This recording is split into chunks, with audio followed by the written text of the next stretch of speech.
محمد وعلى آل محمد كما صليت على إبراهيم وعلى آل إبراهيم إنك حميد مجيد اللهم بارك على محمد وعلى آل محمد كما باركت على إبراهيم وعلى آل إبراهيم إنك حميد مجيد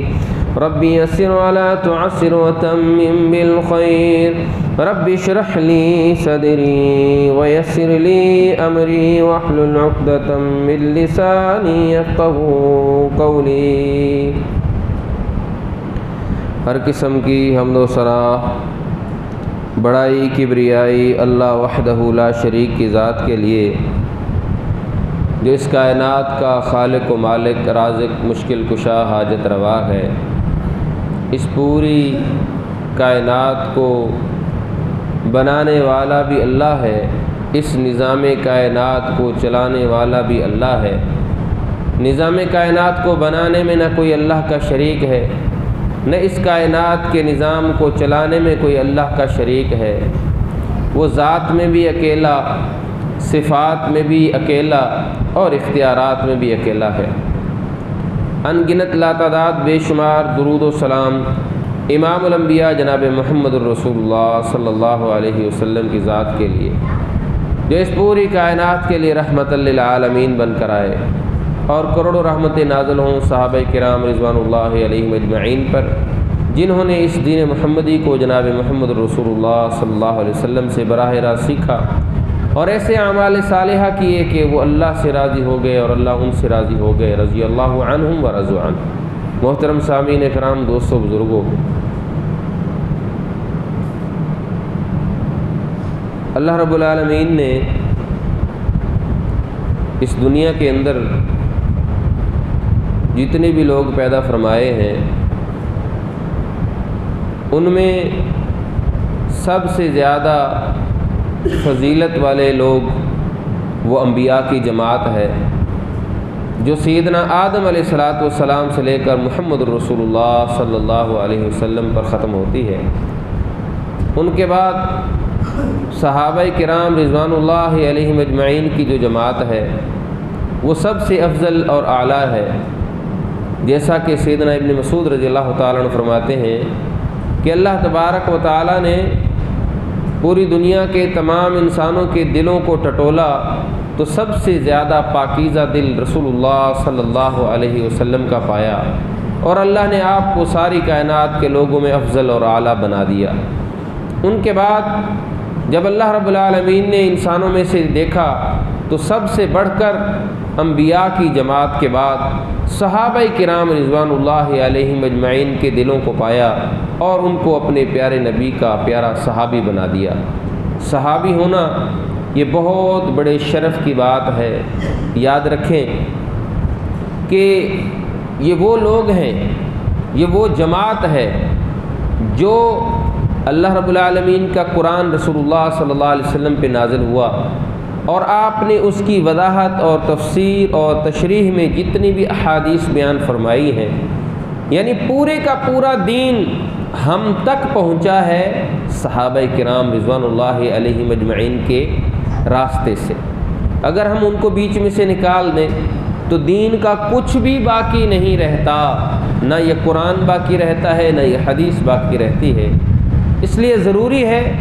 کہ ہم صحابہ کرام رضوان اللہ علیہم اجمعین کی دل و جان سے عزت کریں،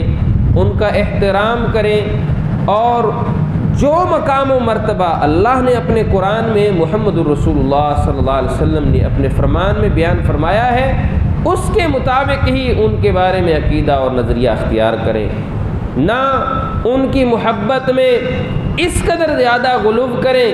کہ ان کو نبی سے اور اللہ سے اوپر بڑھا دیں، نہ ان کی شان میں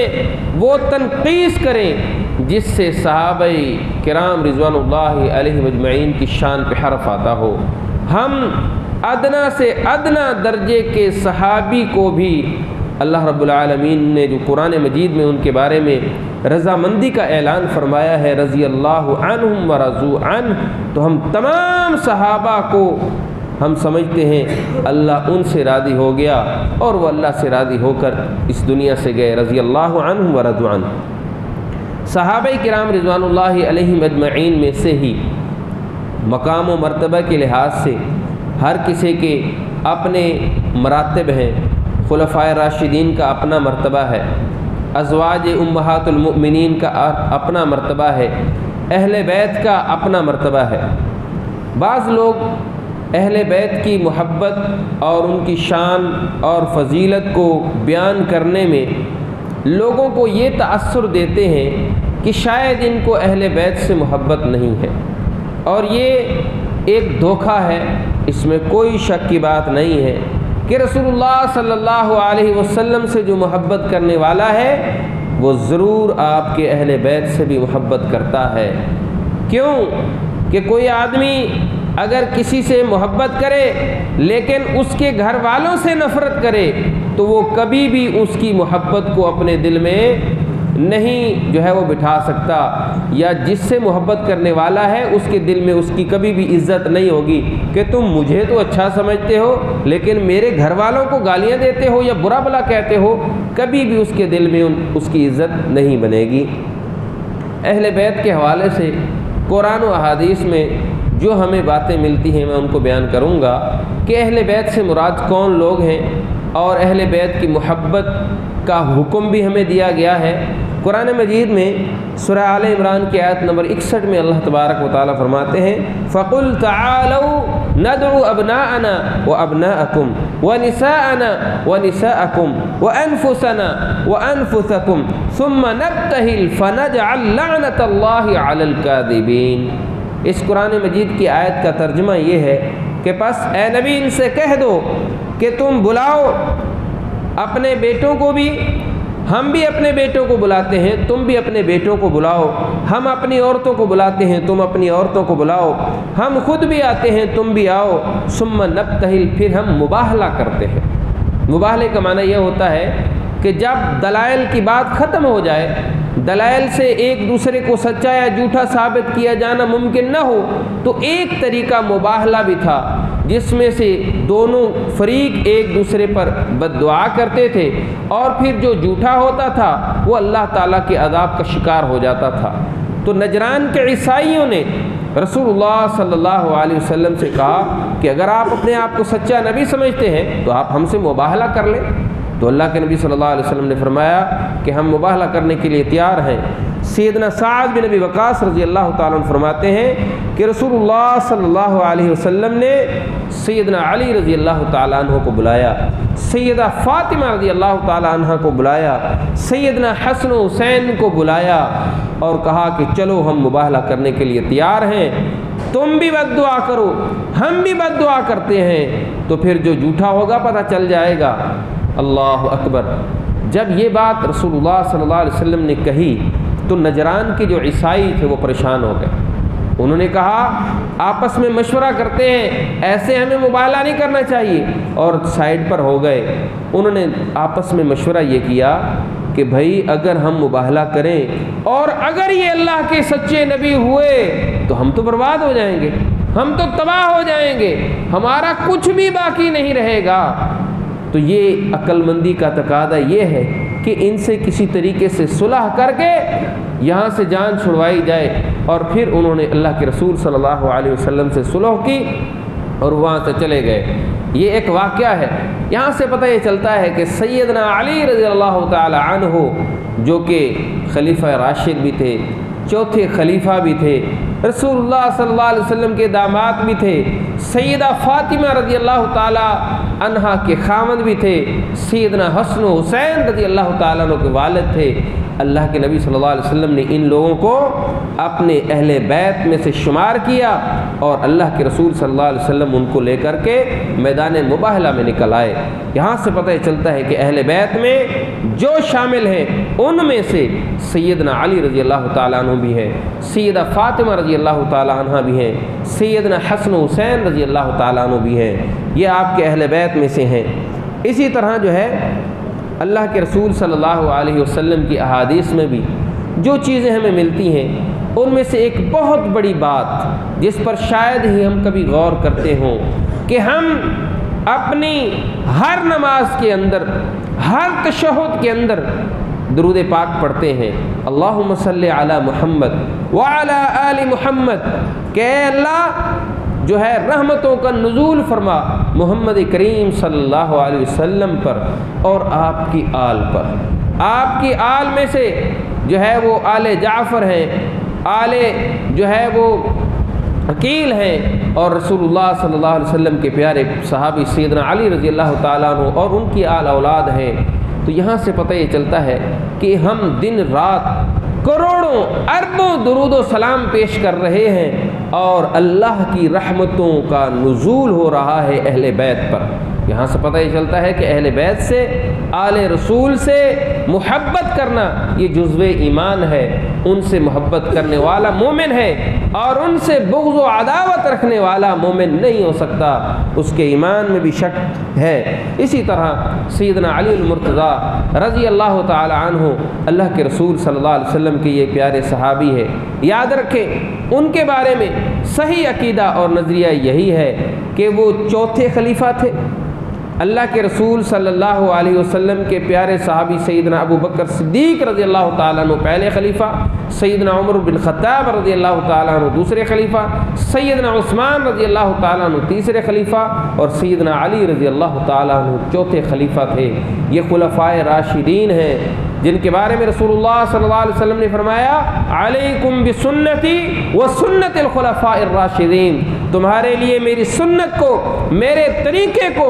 لازم پکڑنا ضروری ہے۔ اسی طرح جو میرے خلفائے راشدین ہیں ان کا جو طریقہ میری اتباع اور پیروی میں ہوگا اسے بھی تم نے اختیار کرنا ہے۔ یہاں سے پتہ یہ چلتا ہے کہ خلفائے راشدین کی بڑی شان ہے، بڑی فضیلت ہے، اور سیدنا علی رضی اللہ تعالیٰ عنہ کے بارے میں لوگ جو ہیں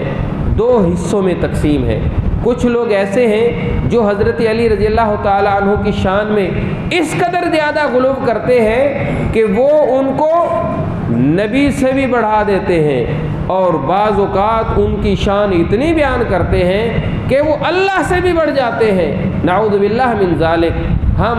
ان کی شان کو اس قدر زیادہ نہیں بڑھاتے کہ ہم ان کو نبی سے بھی اوپر کر دیں اور بعض اوقات اللہ سے بھی اوپر کر دیں۔ وہ اللہ کے رسول صلی اللہ علیہ وسلم کے پیارے داماد تھے، وہ ایک صحابی تھے۔ اللہ نے ان کی جو شان، جن کی منزلت قرآن و حدیث میں بیان کی ہے، صرف ہم انہی کے قائل ہیں، اس سے بڑھ کر نہیں۔ اور کچھ لوگ ان سے بغض، عداوت اور نفرت میں اس کے زیادہ آگے بڑھ گئے کہ وہ اس وجہ سے وہ شان میں غلو کرنے کی وجہ سے گمراہ ہو گئے، اور یہ بغض و عداوت کی وجہ سے گمراہ ہو گئے۔ یہ دو فرقے ہیں، یہ دونوں گمراہ ہیں۔ صحیح بات یہ ہے کہ ان کی جو شان، ان کی جو فضیلت قرآن و حدیث میں بیان کی ہے اس کو ماننا اسی طریقے سے جس طرح رسول اللہ صلی اللہ علیہ وسلم نے بیان کی ہے۔ یاد رکھیں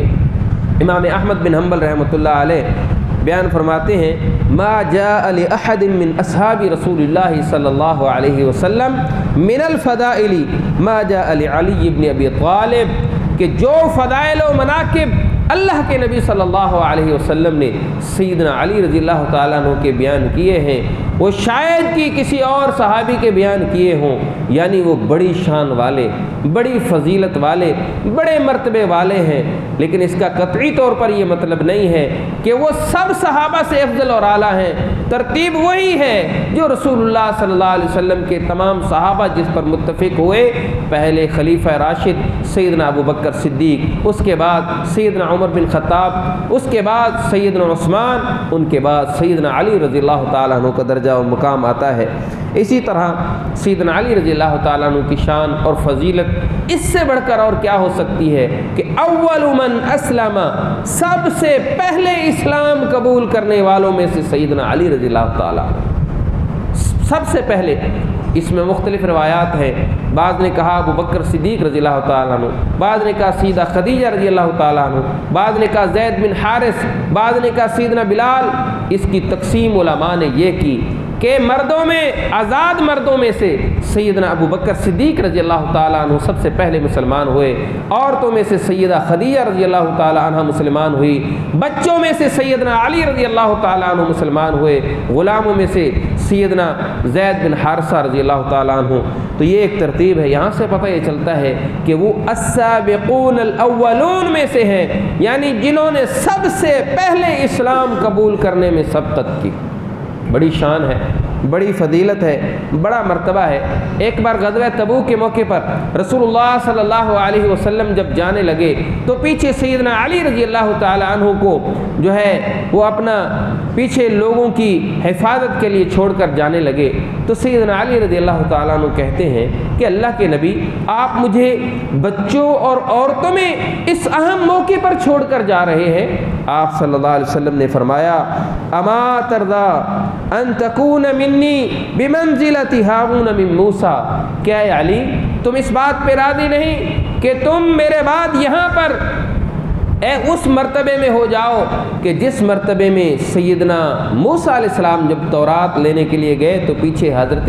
ہارون علیہ السلام کو چھوڑ کر گئے، یعنی یہ ان کی مقام اور مرتبہ بیان فرمایا۔ یہاں سے پتہ چلتا ہے کہ سیدنا علی رضی اللہ تعالیٰ عنہ کی اتنی بڑی شان ہے، اتنی بڑی فضیلت ہے، یہ صحیح بخاری اور مسلم کی روایت ہے۔ اسی طرح اللہ کے رسول صلی اللہ علیہ وسلم نے ان کی کنیت ابو تراب رکھی۔ سہل بن سعد رضی اللہ تعالیٰ عنہ صحابی رسول فرماتے ہیں کہ میں نے سیدنا علی رضی اللہ تعالیٰ عنہ سے پوچھا کہ وہ کیا واقعہ تھا کہ آپ کی کنیت ابو تراب پڑ گئی؟ کہا کہ ایک مرتبہ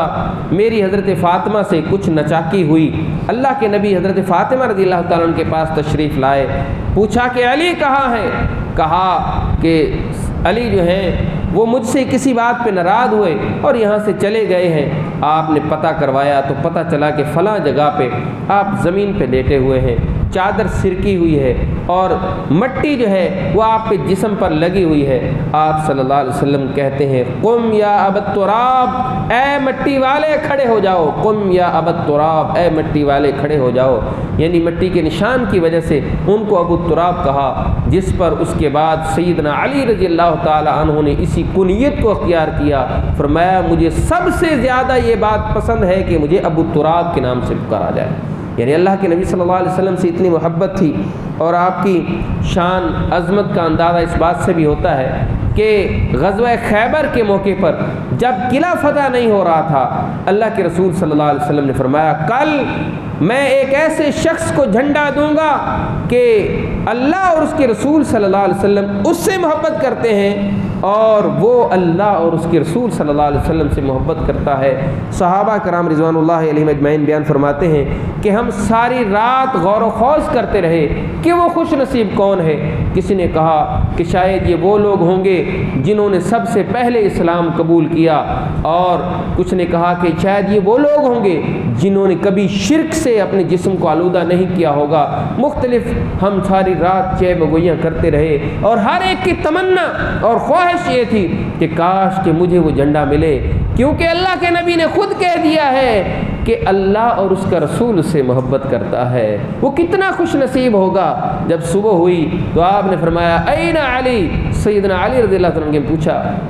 علی کہاں ہے؟ تو بتایا گیا کہ ان کی تو آنکھیں خراب ہیں۔ آپ نے فرمایا بلایا جائے۔ جب ان کو بلوایا گیا تو آپ نے اپنا لعاب دہن ان کی آنکھوں پر لگایا، جس سے ان کی جو تکلیف تھی وہ بھی ختم ہو گئی، اور اس کے بعد آپ نے ان کے ہاتھ میں جھنڈا دیا اور کہا کہ اے علی، آپ نے جو ہے وہ وہاں پر جا کر کے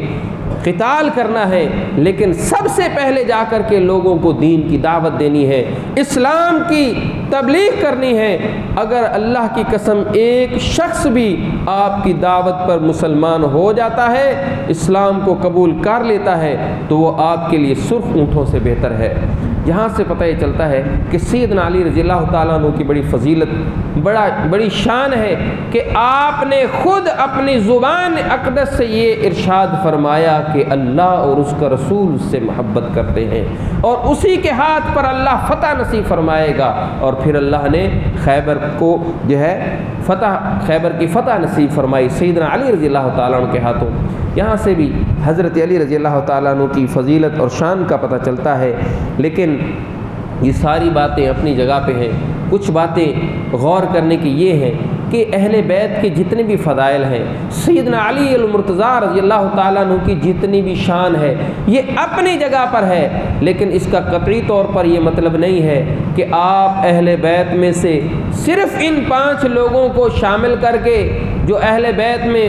ازواج امہات المومنین ہیں، آپ ان کو بالکل قطع نظر کر کے وہ جو ہے وہ ہٹا دیں اور ان کو اہل بیت سے نہ سمجھیں، بلکہ اہل بیت سے نہ سمجھنا ایک الگ بات ہے، ان کے بارے میں ایسی زبان استعمال کریں جن کو لفظوں میں بیان نہیں کیا جا سکتا، نہ ہی کوئی مومن ان الفاظ کو اپنی زبان سے ادا کر سکتا ہے۔ یاد رکھیں، اللہ کا قرآن بھی کہتا ہے کہ اہل بیت میں ازواج امہات المومنین شامل ہیں، یعنی قرآن میں اہل بیت سے مراد آپ کی بیویاں بھی شامل ہیں۔ نہ صرف یہ کہ آپ کی بیویاں شامل ہیں، سیدہ عائشہ صدیقہ رضی اللہ تعالی عنہا، سیدہ حفصہ رضی اللہ تعالی عنہا، یہ بھی آپ کے ازواج میں شامل ہیں اور یہ اہل بیت میں شامل ہیں۔ قرآن مجید میں ایک جگہ پہ اللہ تعالیٰ ارشاد فرماتے ہیں، انما یرید اللہ لیذھب عنکم الرجس اہل البیت ویطہرکم تطہیرا۔ اللہ یہ چاہتا ہے کہ آپ کے اہل بیت سے جو ہے گندگی ہے یا کوئی ایسی چیز ہے جو ناخوشگوار ہے، اللہ اس کو دور کرنا چاہتا ہے۔ اور یہاں اہل بیت سے مراد کون ہے؟ ازواج امہات المومنین۔ اسی طرح قرآن مجید میں ایک اور جو ہے اس قرآن مجید کی آیت کی تفسیر میں آپ پڑھیں گے تو اس میں خاص حکم بھی ازواج امہات المؤمنین کو ہے، وَقَرْنَ فِي بُيُوتِكُنَّ، اے ازواج امہات المؤمنین آپ اپنے گھروں میں ٹھہری رہیں۔ یہ پردے کے متعلق، گھروں میں رہنے کے متعلق یہ آیت ہے، اور اس سے مراد اللہ کے نبی صلی اللہ علیہ وسلم کی بیویاں ہیں جن کے پردے کے متعلق اللہ نے یہ احکامات نازل کیے۔ اسی طرح سیدنا ابراہیم علیہ السلام کے واقعے پہ آپ غور کریں کہ جب فرشتوں نے حضرت ابراہیم علیہ السلام کو بیٹے اسحاق کی خوشخبری دی تو حضرت ابراہیم علیہ السلام کی بیوی ہنس پڑی، انہوں نے کہا کہ اتنے بڑھاپے میں ہمیں اولاد ہوگی، یہ کیسے ہو سکتا ہے؟ تو فرشتوں نے کہا اتعجبین من امر اللہ، یہ قرآن کی آیت ہے، کیا تو اللہ کے حکم پر تعجب کرتی ہے اور اللہ کی رحمتوں اور برکتوں پر تعجب کرتی ہے؟ علیکم اہل البیت، جو اللہ کی رحمتیں اور برکتیں تم پر ہیں اے اہل بیت۔ اب یہ حضرت ابراہیم علیہ السلام کی بیوی ہیں جن کو اللہ تعالیٰ اہل بیت کہہ رہا ہے۔ معلوم ہوا کہ اہل بیت میں رسول اللہ صلی اللہ علیہ وسلم کی بیویاں بھی شامل ہیں۔ تو جس طرح باقی آپ اہل بیت کا احترام کرتے ہیں، اسی طرح ازواج امہات المؤمنین کا بھی احترام کرنا چاہیے، اور ان میں سے خاص طور پر سیدہ عائشہ صدیقہ طاہرہ رضی اللہ تعالی عنہا، وہ عائشہ جن کی بے گناہی کا اللہ رب العالمین نے قرآن اتار کر فیصلہ کیا ہے کہ یہ جو منافقین زبان درازیاں اللہ کے نبی صلی اللہ علیہ وسلم کے زمانے میں انہوں نے جو تہمت لگائی، اس کا اللہ رب العالمین نے قرآن نازل کر کے ان کو جھوٹا اور سیدہ عائشہ صدیقہ رضی اللہ تعالی عنہا کو سچا ثابت کیا۔ اس سے بڑھ کر ان کی شان اور فضیلت اور کیا ہو سکتی ہے کہ اللہ کے نبی صلی اللہ علیہ وسلم فرماتے ہیں کہ اے عائشہ، مجھے جبریل نے شادی سے پہلے تمہارے بارے میں نے خواب میں دیکھا، وہ میرے پاس ایک رومال لائے، میں نے جب اس رومال کو پلٹا تو اس میں تم تھی، یعنی تمہاری تصویر تھی۔ مجھے خواب میں تمہارے بارے میں پہلے بتا دیا گیا کہ یہ آپ کی بیوی ہے، یہ آپ کی بیوی ہے۔ اتنی زیادہ آپ کی یہ جو ہے محبوب بیوی تھی۔ اسی طرح ایک حدیث میں آتا ہے، صحیح ابن حبان کی روایت ہے، رسول اللہ صلی اللہ علیہ وسلم کو سیدنا جبرائیل علیہ السلام فرماتے ہیں، هذه زوجتك فی الدنیا والآخرہ، اے اللہ کے رسول، یہ عائشہ آپ کی دنیا میں بھی بیوی ہے، آخرت میں بھی آپ کی بیوی ہو۔ بتائیں جو رسول اللہ صلی اللہ علیہ وسلم جس سے اتنی محبت کرتے ہوں، اگر کوئی ان کے بارے میں اس طرح کی باتیں کرے کہ رسول اللہ صلی اللہ علیہ وسلم کو یہ چیز گوارا ہوتی؟ ہم عائشہ فرماتی ہیں کہ اللہ کے نبی مجھ سے اتنی محبت کرتے تھے کہ میں کھانا کھاتے وقت جب جو ہے وہ کوئی بوٹی کھاتی، میں عمدن جان بوجھ کر اس کا کچھ حصہ چھوڑ دیتی، اللہ کے نبی اس بوٹی کو وہاں سے پکڑ کر وہیں منہ رکھ کے کھاتے جہاں میں نے منہ رکھ کے اس کو کھایا ہوتا۔ یہ مجھ سے محبت کا اظہار تھا۔ میں پانی پینے کے لیے برتن کا استعمال کرتی اور کچھ حصہ اگر چھوڑ دیتی تو اللہ کے نبی برتن کے اس حصے میں اسی جگہ پر منہ رکھ کر پانی پیتے۔ یہ مجھ سے محبت کا اظہار تھا۔ اتنی محبت، اتنا پیار، اس سے بڑھ کر ان کی شان اور فضیلت اور کیا ہو سکتی ہے۔ حضرت عائشہ صدیقہ رضی اللہ تعالیٰ عنہ کے بارے میں اللہ کے نبی صلی اللہ علیہ وسلم نے فرمایا، میں اور عائشہ ایک لحاف میں ہوتے اور وہی نازل ہونا شروع ہو جاتی۔ یہ باقی ازواج میں سے کسی کو یہ فضیلت حاصل نہیں ہے۔ یہاں سے پتہ یہ چلتا ہے کہ اللہ کے نبی صلی اللہ علیہ وسلم اپنی بیویوں سے بہت محبت کرتے تھے۔ ایک مرتبہ کسی نے پوچھا اللہ کے نبی صلی اللہ علیہ وسلم سے کہ آپ سب سے زیادہ کس سے محبت کرتے ہیں؟ فرمایا عائشہ سے۔